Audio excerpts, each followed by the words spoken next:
Covering the Capitol on 7 News, unlike some of the headline-grabbing issues like gun control and civil unions, Senate Bill 41 breezed through the Capitol this legislative session with bipartisan support and was signed into law earlier this month. And unlike those hot-button topics, SB 41 affects every single Coloradan one way or another. 7 News reporter Russell Haythorne explains.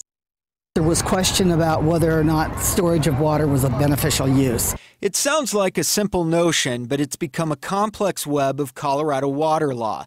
There were only a few reasons you could store water: domestic use, irrigation, and mining. So this law is a very small step toward simplifying what has become an overly complex and burdensome water law system. The reality is that we live in a different world today than we did when those statutes were first passed. The new law adds storing water for fighting wildfires and a hedge against drought as beneficial use. It's another salvo fired by the legislature to update antiquated water laws. The legislature has been very creative in recent years in trying to update Colorado water law and make it more adaptable to some of the current problems that we have.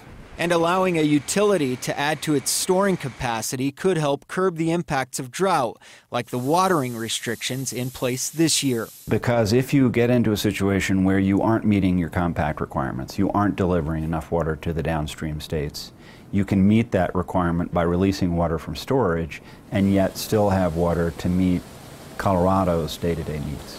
We've been having a conversation over the last several years about a water supply gap in Colorado. We need to protect water that's in reservoirs that are built and is in storage today. Russell Haythorne, 7 News.